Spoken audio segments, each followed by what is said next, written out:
Ready?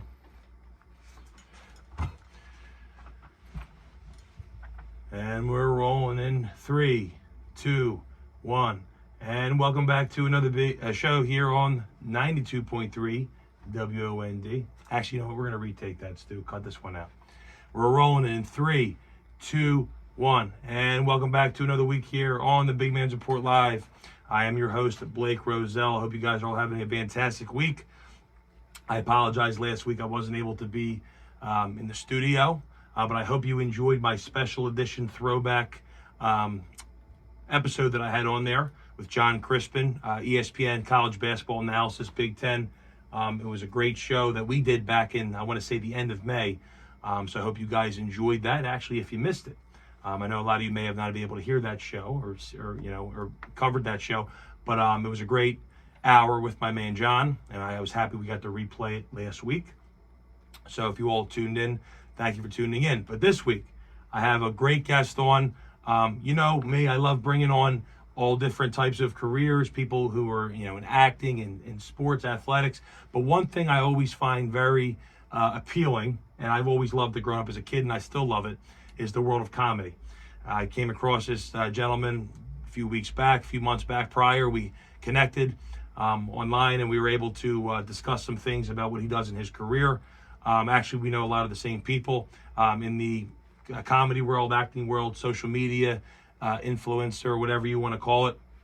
And we had some great discussions, and I invited him on the program to come down here to Atlantic City because I thought we'd have a great conversation. And I've been looking forward to having him on my show, and we're going to talk about a lot of great things in his life and how he got into comedy, his childhood, his home life, and some things that he's working on, some great people he's worked with. As I always like to do, I always like to get a little background on my guest, and then we go right into it, and we get right into their career and their world of whatever the case may be: acting, entertainment, sports, DJ, entrepreneur, you name it.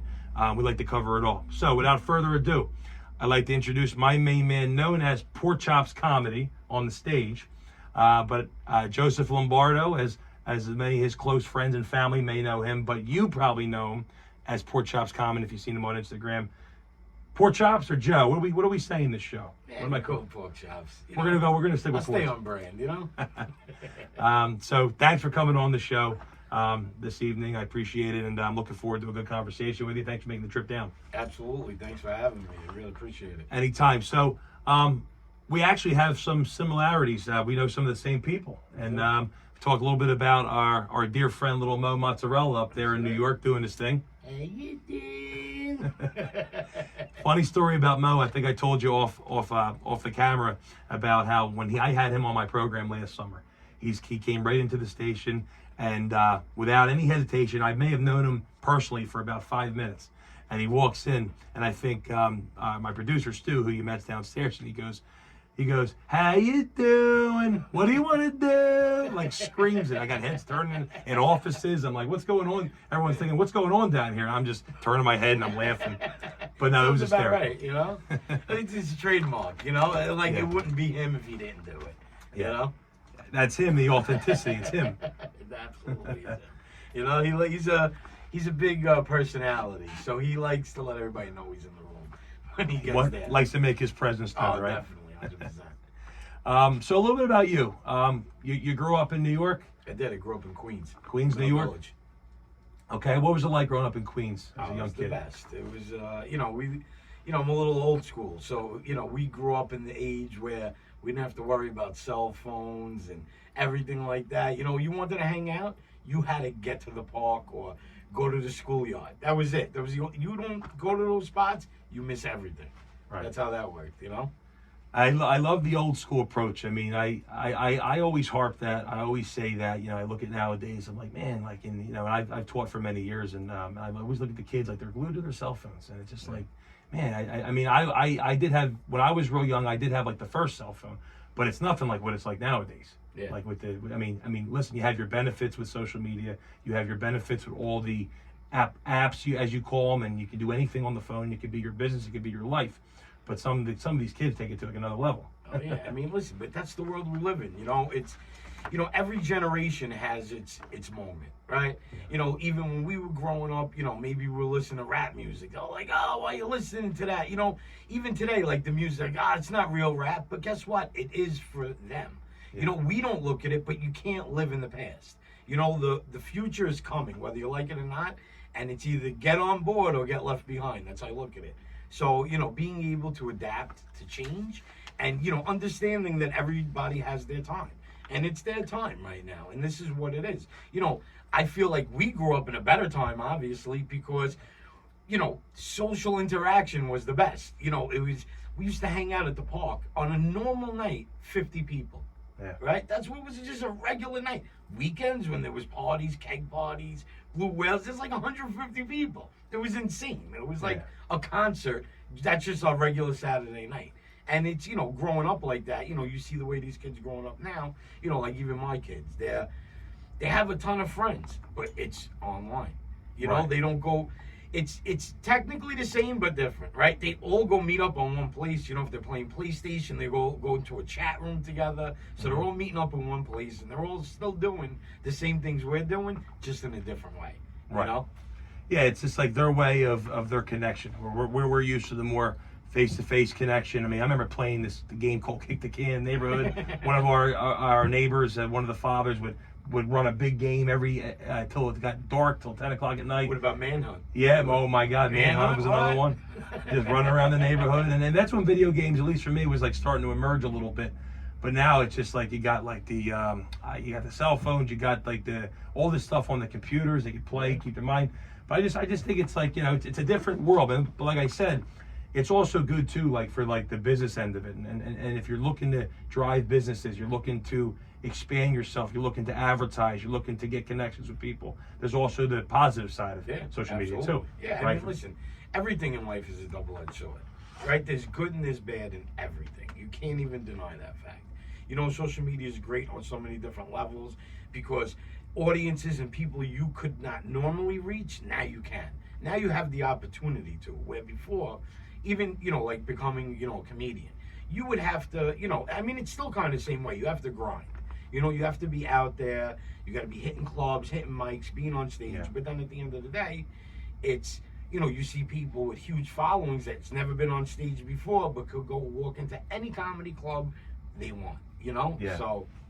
Yeah, so a little bit about you. I know you got into the, you know, you grew up in New York. You probably come from a very close-knit family. You're Italian. Yeah. I can relate a little bit because my dad's side is very Italian, so I know the family feel, all the jokes, all the cracking jokes and everything. So you kind of grew up around that, right? Oh, 100%. Yeah. I mean, listen, like that's, you know, bringing it back to hanging out every day, going to meet. What did we do? We're hanging out. No one had phones to go on. Yeah. We would have to talk to each other. And, you know, as Italian guys from my neighborhood, we would just literally make fun of each other for 8 to 12 hours a day. That was it. We just crack on each other, crack jokes. Whoever comes up, crack on them. Yeah. I mean, that was the thing. That's all we did. And you all laughed. You guys, you laughed it off. You had fun. It was all good fun. The best, you know? I mean, sometimes, you know, a couple people had something to drink then, but it's still fun to watch it because we used to have a thing called the arena. Yeah. So, like, in the park, we used to hang out, you know, the sprinklers with the padded thing. Yeah. Whenever there was anybody who felt a certain type of way, take it to the arena, right? That's what it was. It was a great time. You hash it out. Absolutely. I remember in middle school, like, if two kids had an issue with each other, whatever, hey, we're all going to the field at 3 o'clock after school. So and so are going to fight, and everybody would ride their bikes there after school. Like that was the thing. It was like an event. You go and watch, and like obviously you hope, you know, you'd see what happened. Everybody. Well, nowadays, back then when it was like the original cell phones, you really couldn't record anything. But nowadays, you see something like everybody has their phone out and they put it on TikTok, they put it on World Star. It's crazy, you know.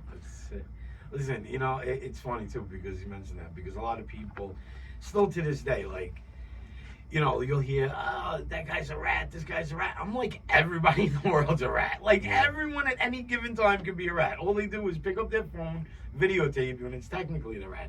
Yeah. You know, it's, exactly. I mean, thank God I don't do nothing bad, so I don't have nothing to worry about. Right. But, you know, that's what it is. It's the world that we've come to. The world we've come to. So you grew up in New York. Where'd you go to grade school? Was there schooling for you after that, or you just kind of decided you wanted to get in the workforce? What was a little bit more of like your life like as you got older in like your teen years?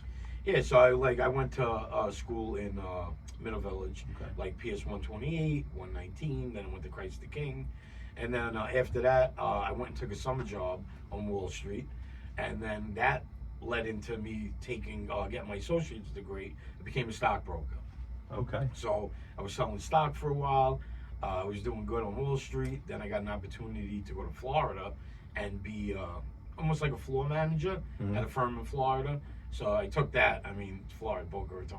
I mean, how can I say no? Can't say no. Yeah, I'm like 20 years old. It was like a dream come true. So I stood out there for a few years, and then 9/11 happened. And then that was the end of my stockbroker career. That was Really? it. Yeah, because the market was just terrible. And, you know, it was like, I'm the type of person that I have to make money. And with that, I mean, it was really bad for like, you know, the next 2 years after. Like, the market was terrible. It was like nobody was really looking to invest, you know? Right, so you were on Wall Street doing that for all that time, and then so the 9/11 was kind of like, it was a determining factor for where you were going to go next in your career path, right? Correct. Yeah. Wow. And so you made a lot of relationships. You obviously, you know, enjoy being a stockbroker, right? Oh, yeah, I mean, it's a lot of work, but listen, you know, it was like the good with the bad. You know, as good as you did, that's as bad as you did. You know, as much money, it's a different type of lifestyle, because it didn't matter how much money you made that month. You're broke before the end of the month because you just live a certain way. You're going on vacations, buying nice things, cars, watches, going out, you know, because you're with people who are making a lot of money and they're doing these types of things. So it's like, you know, when in Rome. So it's just, you know, it actually motivates you to be on the phones more, because your first 2 weeks in, you're like, you're balling. Then all of a sudden you're like, yo, I'm broke. I need to go hit the phones because I got to get a nice chunk at the end of the month. So you hit the phones, you know, it's a cycle. But, you know, it was good. Like I said, as good as it was, that's how bad it was, you know? Right. You see the movies like the Wall Street with Charlie Sheen, 87, and you see the Wolf of Wall Street, Leonardo DiCaprio. Is there a lot of relations to that? Like you said, there's some relations to being on Wall Street, right? I mean, listen, I'll tell you firsthand. Those movies you see, a lot of that stuff is true, bro. I'm telling you. It's not even exaggerated. If anything, they're probably dumbing it down for the movies. I mean, I've seen some crazy stuff happen in a brokerage firm. I can't even begin to say. Right. No, you just said the reason I asked is like you see the movies, you see how Wall Street can be, and obviously the lucrative money, and you can make money like it's nothing. It's a lot of work, though, a lot of long hours, no sleep. But so 9/11 comes. And, you know, makes the market crash, obviously, in a rough couple of years following 9/11. So after that, what made you want to get into, what was your next step in life? What were you like, what am I going to do now? So the next step was construction. I mean, it was like, I actually got into being a broker to fight kind of my destiny of being in construction. Okay. But as life would have it, it put me back to where I was. You know what I mean? So it put me back into the construction world. And you know what? But that was a good thing, because you know, I was a carpenter for like 12 years, and then I worked my way up the ladder, you know? So now I'm a project manager. Right. So I run, you know, multi-million-dollar jobs. Did you say that was there schooling for that, obviously, to get into trades? Or? Yeah, I mean, you know, you go through apprenticeship, you know, you go through a couple years of schooling, plus I took, you know, extra classes to learn different things. The thing was, I used to see these guys working, and they couldn't even swing a hammer. They had to drink in the morning, pop pills. I'm like, damn, I'm too small for this. I can't end up like this. I'm not going to be dead by the time I'm like 50. Right. So I just decided to step it up and start climbing the ladder. Right. So you started to build yourself up in the ranks, not doing the so much the hard labor work, but you're doing more of the overseeing. Right. So using my head rather than my hands. Yeah. So that's, I mean, and obviously that's probably better off as career-wise too. Oh yeah, definitely. Yeah. You know, for like I guess compensation, stuff like that's probably a lot better. Absolutely. Yeah. So you're doing construction now. Are you still in construction, right? I am. I'm still okay. So a lot of people, you know, they see your Pork Chops comedy on Instagram, but that's what they see. But you're a hardworking man behind the scenes, and not only in comedy, but you're in your daily life too. Correct. And that's real important, what a lot of people don't realize. But so you what made you want to get into the comedy, and everyone knows you now as Pork Chops, and you're killing it. You have a following. How did we get there? So the pandemic. So I mean, obviously the pandemic was a terrible time for everybody. You know, a lot of bad stuff happened. You know, a lot of bad things. But for me, every bad situation, there's a silver lining. Something good is going to happen from that bad situation. It's just a state of perspective. It's how we look at it, right? So, you know, we're home, everybody's home doing things, and, you know, a lot of people on these apps. So I get a call from Little Mo, and he's like, oh, we got to get you on this thing. I'm like, what is it? He's like, Clubhouse. He goes, you're going to love it. Trust me. He goes, you got to get on it. We'll send you an invite. At the time, it was very exclusive. There was only, like, you know, famous people basically on the app. And it was, you know, you had to recommend someone or you had a referral. You couldn't just download it and get on it. So he invited me. I ended up getting on the app. So I started jumping in comedy rooms, roast rooms. I'm roasting people. I'm going in. Like, you know, I'm like, this is like right up my alley. Hanging out in my house, drinking a little bit. Like we're in pandy mode, you know? Just start ripping people. So now I'm in the room with like people like Jeff Ross, Chris Red, Whitney Cummings, Jeff Garland. Like all these big people. And I'm thinking in my head, that's not really them. You know what I mean? It's like somebody's like using their name. Yeah. It so happens it really was them. So, you know, after I started telling a couple of stories, these people like, how come we never heard of you? Like who? Like, there's no way we never bumped into you before. They're like, that set was killer. And I'm like, what set? And they're like, your set, you just did. You're a comedian. I'm like, no, I'm not. That wasn't set. I just told you a story. Yeah. So now all of a sudden, everyone's like, no way. You got to be a comedian. You've been doing this for at least 10 years. I'm like, nah. I said, I've been being funny for my whole life. But, right. You know, so sure enough, there's a guy, Marty Colner. And another dude, Taran Van Gazri. He's out in L.A. He's like one of the big plugs for Laugh Factory in Hollywood. Right? He's actually like my comedy mentor. But they were like, we're having like this comedy like talent show. We want you to write 2 jokes. Do 5 minutes, write 2 jokes. Marty Cooley, he directed every HBO special there was for comedy. Basically, Dane Cook, George Carlin, like every name you could think of. So he's like, he goes, just write. I don't care what it is, just write. So I wrote for a month, came back, ended up winning the contest because of my 2 jokes that I wrote. Then that landed me on Michael Collier's morning show. So then from that morning show, I got booked for my first time actually on stage. And everyone thought I've been doing this. So my first time on stage, I did 15 minutes, which is kind of crazy because people do like 2, 3. Yeah. So what a story. So you just kind of got on this just like for fun, and you just like, oh, you know, I enjoy this. You know, it's funny. I'm making jokes. I'm cutting people up. And then did you have an idea this was going to take it like this far, or now people want you on their shows and they're like, I noticed you. It's got to be a cool feeling. Oh, definitely. It's awesome. It's like, it's surreal. It's very humbling too. Yeah. You know, it really is. It's, you know, sometimes I act like, you know, whatever, but at the end of the day, you know, after I get off stage and every person in the place comes up to me, gives me a fist bump, I'm just like, you know, I don't even know how to I still don't know how to handle it. Like, I'm not taking, I'm like, you know, thank you. You know, like, I don't know. I just feel like it just makes you laugh. It's not that big of a deal. Like, you know what I'm saying? Yeah. But they look at it as much more, and it is much more because they come to get, you know, to get entertainment, to laugh, and, you know, you're able to do that. Yeah. And I always admired that too, like about like, you know, people that get in comedy, like able to. It's hard. In anything you do, it's hard, but especially hard to get up there, maybe and not always in a comfortable spot to make people laugh. Like, you know what I'm saying? Like you try like to. All right, you know, kind of like get loose a little bit, and then maybe sometimes you can be nervous. Sometimes, I mean, as you're starting to do it, maybe the nerves wear off. Right. But it's got to be like, okay, spotlight's on me, and now it's my turn. They're sitting there watching me. I got to say some jokes, or I'm gonna get booed off the stage, right? Yeah, no, I mean, listen, did you have those experiences in the beginning that you got a little nervous? Oh, of course. I mean, you know, anyone who tells you I was never nervous is a liar. You know what I mean? Yeah. Everybody, because here's the thing: it's not like with me. It wasn't like I was nervous to go talk in front of people. It's in the back of your mind, what if I'm not funny?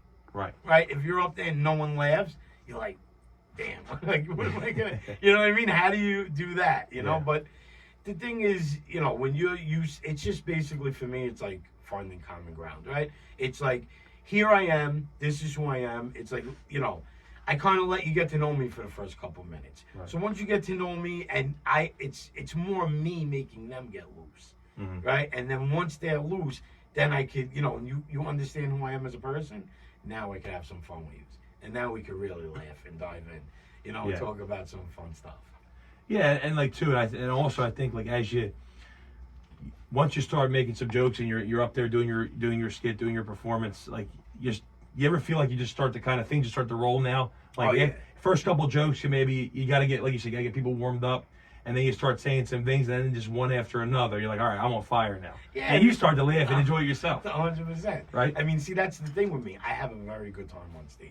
I do. I have a blast. Like, I'm up there. Like, the way I look at it is when I'm on stage is real simple. Like, if I'm at a party or I'm anywhere, and we, there's like maybe a group of us just standing around talking, and we all start telling funny stories. Yeah. That's how I really am on stage.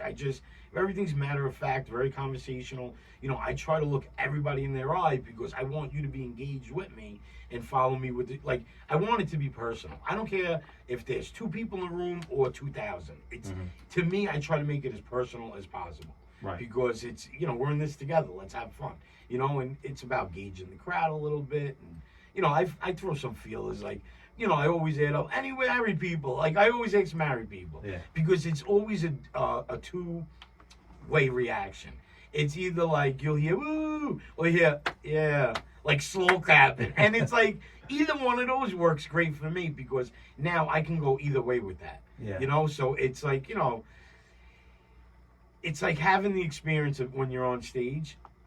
So the best way to put it is like when you're new on stage, you stick to your script, right? You write a script, you stick to that, and you don't veer off it. Whether it's funny or not, you don't veer off it. I've never been that guy. Like, for me, I just keep trying new stuff. Like, I'll go into a room, like 200, 300 people, and try out new jokes. In the middle, like, really, like, a lot of people would not do that because you want to bring your funny. Nobody wants a bomb in front of 300 people. Mm-hmm. But I feel like I'm funny enough to where, even if they didn't find it funny, I know how to turn it around. I could pivot and make it funny or own what I did. Yeah. You know what I mean? And that's a good point too. Like, I'm thinking, like, I'm as a comedian, if you tell jokes that maybe you thought the crowd didn't really kind of catch, or they kind of went woo, like went over their head, then is that really hard to try to pick back up to maybe try to get something new now? Like, yeah, because here's the thing. All right, so I do it all the time on purpose. Yeah. Like, this is who I am as a person.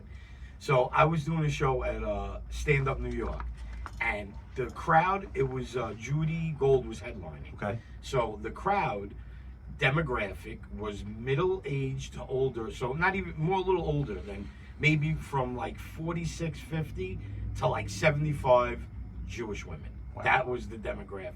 So when I went up, I was crushing the beginning. I made fun of Putin, the whole war that was happening, right? I did some wife and kid stuff. Then, because I was crushing, I decided, let me do a joke that I know is not going to work here. But it's a funny joke, but let me see if I can make them laugh, then it's a really good joke. And I told my R. Kelly joke, which, where, I don't know if we can say it on the air, but it's not cursing, but basically I'll say, you ever hear the expression, don't piss on my leg and tell me it's raining? yeah. Is when somebody should have told R. Kelly that one, because he took it literally. Right? These poor girls thought they were going to see a star. A star. Little did they know they were walking into a Category 5 torrential downpour. But here's the thing, I get it. I'd be pissed off too if I got pissed on. You know what I mean? But now, I'm going into this whole thing. They didn't even know who R. Kelly was. So wow. The funny thing was, though, if you would have seen their faces, they were all smiling, like Kool-Aid smiles. They wanted to laugh. They just didn't know what I was talking about. So when I got to the end, I tried to do a quick, cut it short. Yeah. And then I was like, don't worry. We only have another 45 minutes of this. The whole room erupted in laughter. And I just, I went on. And I just, I hit them with something else that I know they would enjoy. You know, another viewpoint or something like that. And that's more like craft, and that's really interesting how you're able to do that. Like, all right, in your head, you're like, I got to throw this one out. Okay, they didn't get it, but let me come back with a, well, you're only here for another 40 minutes. Don't worry, like that's perfect. Yeah. Or there's another one like, oh, don't all jump at once. Like, yeah, I mean that's probably like a cliche one that you've heard. Like if you ever hear someone say, let me give a round of applause, and nobody claps. Don't all just jump at once. And then everybody starts to get a little louder. Yeah, right? Or even too, if like when I say how long I've been married for, people clap. But as soon as they clap, I'm like, yeah, good for you, but this is not that kind of story. Like, I don't even know what you're clapping about right now. You just basically clapped for the Holocaust. Like, you know what I'm saying? Right. You're all terrible people. But that's what it is. It's being able to play with them and, you know, pull it back. You know what I mean? Right. Something like that. Yeah, the interaction too is kind of what helps you with your skit, right? You have to be able to have that crowd interaction is so important. Yeah, I mean, there's even sometimes I have it like, so like it depends. Like, so I open up for Mike Marino. You know, Mike. You got Mike was on right? my show. Yeah, Good friend of Mike's. Yeah. Awesome, Mike. I love Great, Mike. terrific. One of the funniest comedians I know out right now. I mean, he really is. You know, he's doing a lot of big things. He's touring the world. So I love opening for Mike. You know, he's a great dude. So, you know, with him, sometimes, like with the older crowd, I have like a bit of a performative set that I like to warm up the crowd with, since I do go up first. So there's a joke, I you know, I do like some Italian stereotype stuff, which is, you know, a couple, like maybe 2 minutes of one-liners, you know? And there's this one joke I say, I go, you know, one time I shot a clock in the face because I didn't like the way it talked to me, so I said, tick this. And everyone kind of giggles. I'm like, that's stupid. That was stupid. I was like, listen, they don't all work. They don't all, you know, you try, but they don't all work. And everyone goes crazy. So the joke is actually, you know, the punchline is more of me saying that the joke, like, I know I told the joke that didn't work. Right. It's corny, it's stupid, but what made it fun was my personality coming into it and owning that, yeah, the joke was stupid. Yeah. I heard it out loud, it's kind of terrible. I get it. You know what I mean? And it's like people like that because it's real. You're in the moment. It's not scripted. It's not, you know, rehearsed. This is just, people love in the moment stuff. Yeah. They love it. Like, my phone rings one time. I always forget to shut my phone off. And my phone rings a lot on stage. And my first thing is when I hear a phone, I'm like, yo, I have your phone. You know what I mean? Like, shut that thing, come over there and whack it. Meanwhile, it's my phone. And then because I talk so much, like, you know, about the phone ringing, when I pull out mine, the crowd, it's like, we got you. You know what I mean? But it's like, they love it. And it's like, it's cool because, you know, it shows a real part of me. It shows me I'm not, you know, like I make the face like, all right, you got me. We can do. You know what I mean? So it's like a fun moment. Right. You know? And that's great too. Like the almost, you say, owning up to, you know, or just kind of like being real with the audience goes a long way. Yeah, absolutely. 100%. 100 million%. Well, we're actually going to take a quick break here on News Talk 1400 and 92.3 WOND. I am your host, Blake Roselle. We'll be right back after these quick messages.